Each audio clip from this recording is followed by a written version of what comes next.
Enquanto o mundo assiste à drástica escalada do conflito entre Israel e Irã, a Rússia se posiciona condenando os ataques iniciados por Israel e se coloca à disposição para mediar a tensão no Oriente Médio. Em nota, a chancelaria russa classificou os ataques de Israel contra o Irã como inaceitáveis e cobrou uma reação da comunidade internacional.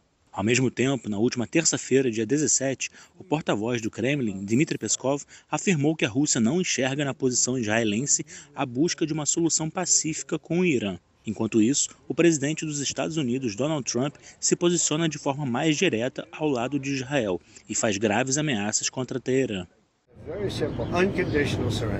Rendição incondicional, que significa que para mim já deu, ok? Chega, eu desisto, chega.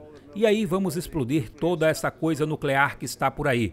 Não sei por quanto tempo mais isso vai durar. Eles estão totalmente indefesos, não têm defesa aérea alguma. Estão totalmente capturados. Sabe, nós capturamos totalmente o ar. O líder supremo do Irã, Ayatollah Khamenei, respondeu às ameaças dos Estados Unidos, afirmando que o país jamais se renderá a qualquer tipo de agressão.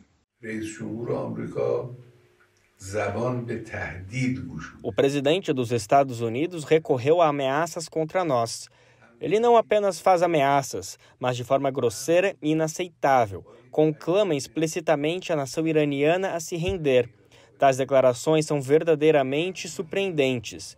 Em primeiro lugar, as ameaças devem ser direcionadas apenas àqueles que as temem. Desde o início, suspeitava-se que os Estados Unidos eram cúmplices deste ato malicioso orquestrado pelo regime sionista. No entanto, as declarações recentes feitas por eles apenas reforçaram essas suspeitas dia após dia.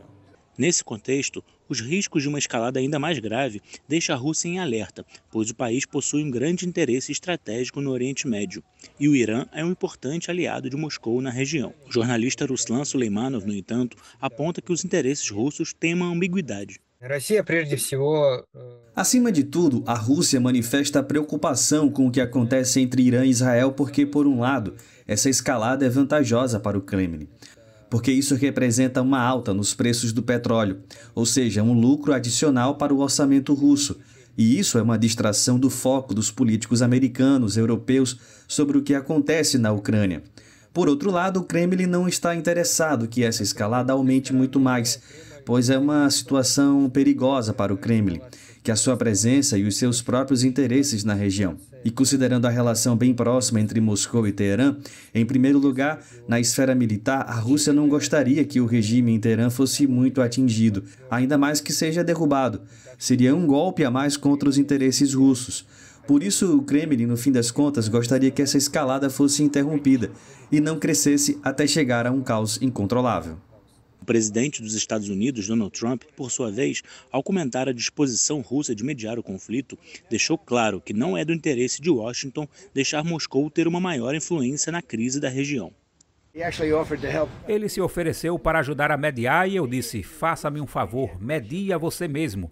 Vamos mediar a Rússia primeiro, ok? Eu disse, Vladimir, vamos mediar a Rússia primeiro, depois você pode se preocupar com isso. Em meio aos interesses da aliança entre Israel e Estados Unidos de estabelecer uma hegemonia de poder no Oriente Médio e um domínio sobre o Irã e as suas capacidades nucleares, o jornalista Ruslan Suleimanov explica a atual posição dos Estados Unidos diante da ofensiva israelense.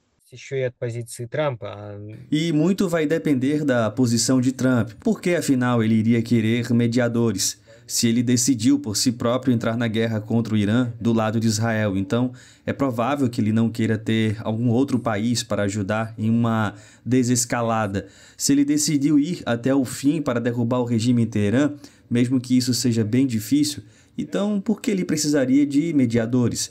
E se ele decidiu negociar com o regime do Ayatollah, então também para que ele precisaria da mediação russa, além da mediação de Oman, que nas últimas 5 rodadas de negociação exerceu o papel de mediação. Então, as possibilidades de Putin aqui são muito limitadas.